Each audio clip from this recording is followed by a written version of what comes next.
purported Zoo party leaders saying the other day that it is indeed true, hatuna agenda yetu ni kupeleka Ruto nyumbani. Then I ask myself, okay, Ruto goes home every day.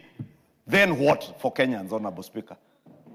And that's why I have also been very bold at times to tell these members of parliament, fear not when people tell you, oh, 2027 home. Which home? You go home every day. You are elected leaders to make decisions on behalf of the people of Kenya.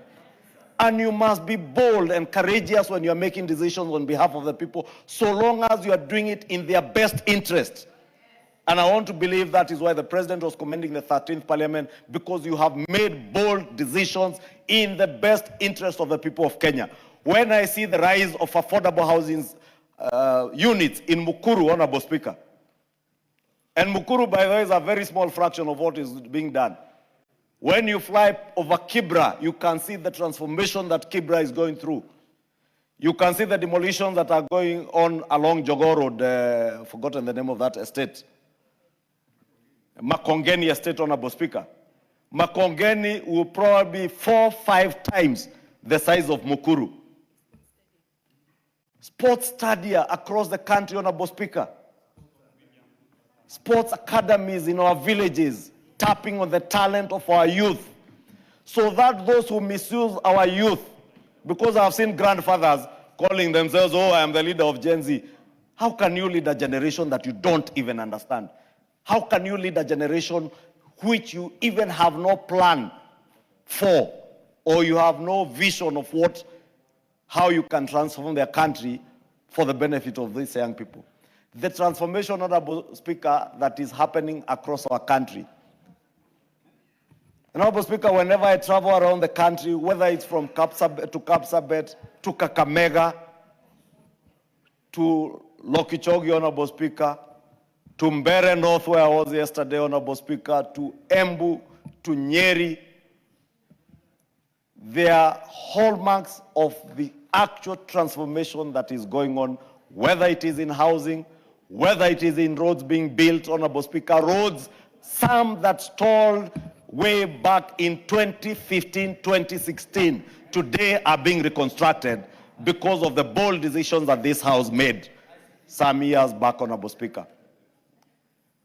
We are the people, we are the leaders who hold the future of our children and our young people in our hands based on the decisions that we make. And that's why, Honorable Speaker, I've said, I join the President in commending this House, that amidst all that pessimism, amidst all the negativity, the bad-mouthing, the negativity, the misinformation, the disinformation, this House stood. And as the President said, we will have a paragraph as a House when finally the history of this country is rewritten on how we moved our country from a third world to a first world country. When we enacted laws that created the housing fund, when we enacted laws that transformed the health architecture of our country to ensure that every Kenyan across the nation, Honorable Speaker, can access universal health coverage.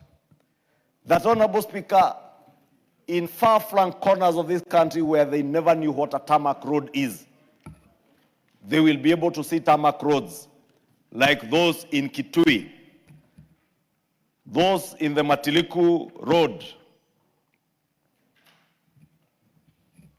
Emali Matiliku Road, which I saw the former Vice President doing some content creation along the road. And I want to invite Honorable Kalonzo Musyoka to please go back to the same road and do another content creation episode and show the people now that the road is being done.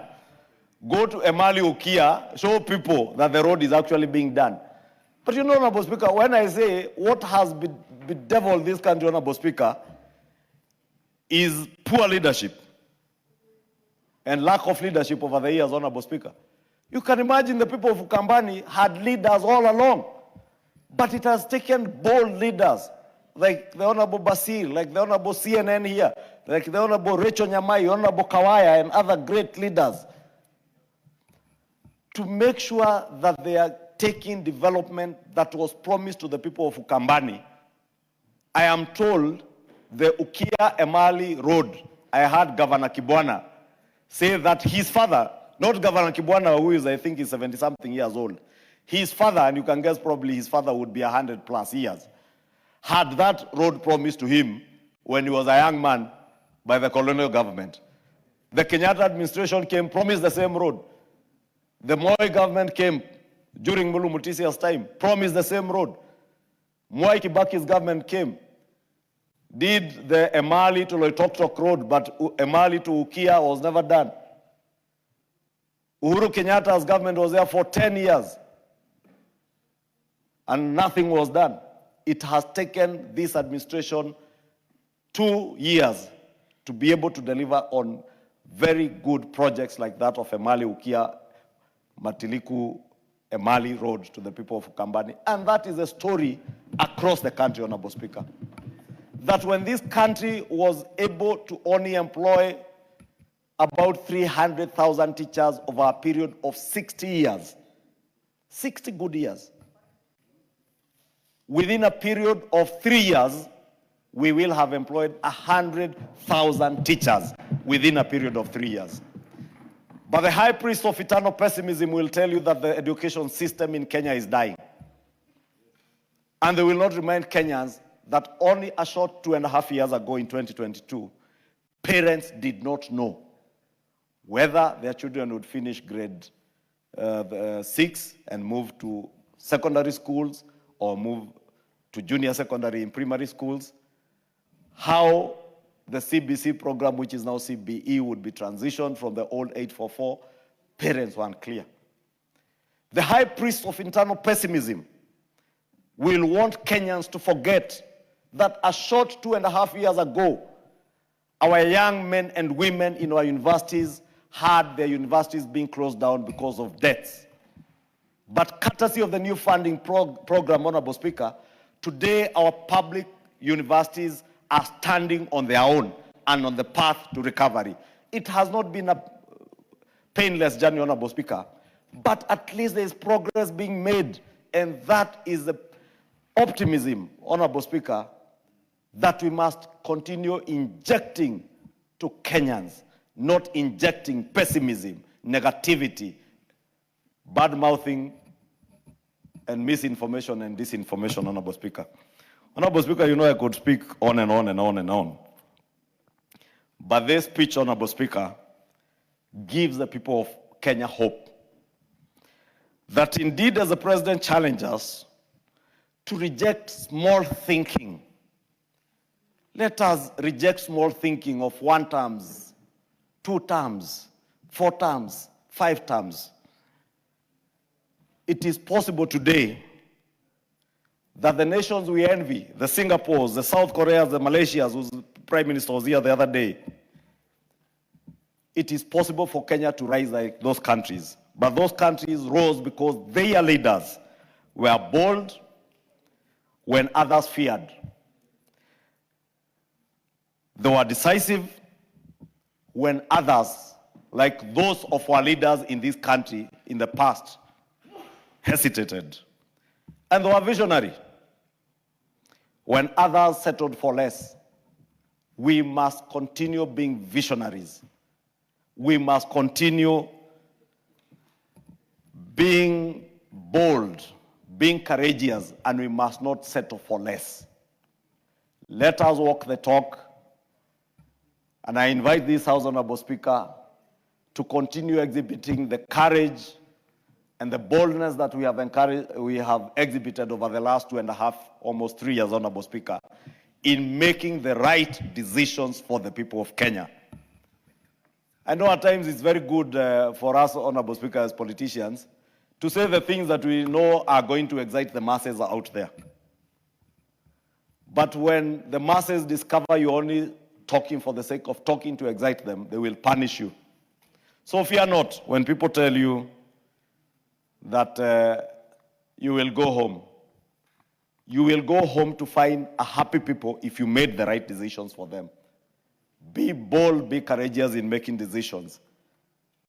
And Honorable Speaker, allow me in conclusion, as I conclude, to take this opportunity to, in a very special way, to welcome our brother and colleague, the member for Mosop, the Honorable Abraham Kirwa, who, Honorable Speaker, was unwell, and through the prayers of the people of Mosop and many Kenyans, God has seen him through to get back to the House and continue making the bold decisions I'm talking about and working in the best interest of the people of Mosop and the country. Honorable Kirwa, welcome back to the House, and I take this opportunity not just to welcome you, but to thank the Almighty God and the many Kenyans, especially the great people of Mosop, who have continued to pray for you to fully recover. And it is indeed great to see you here, well, walking on your own and being able to come and represent the people of Mosop and work as a member of parliament that they elected.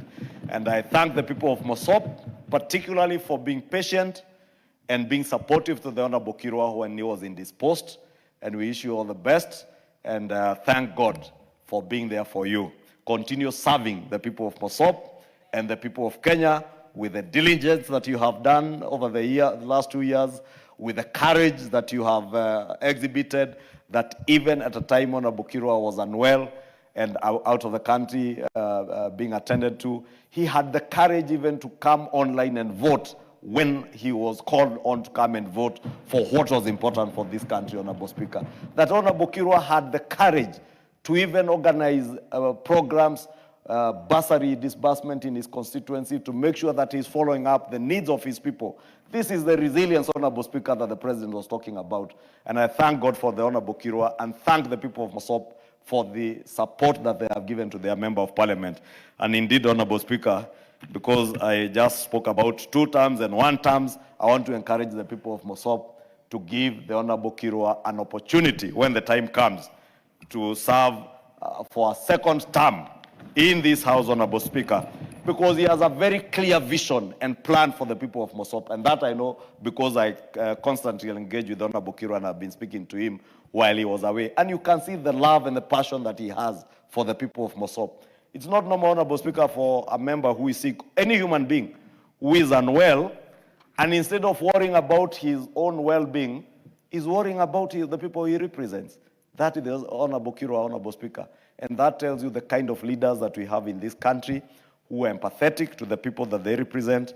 And I want to encourage Kenyans, even as you insult members of parliament, left, right, and center, even as you threaten them, remember they have empathy for you.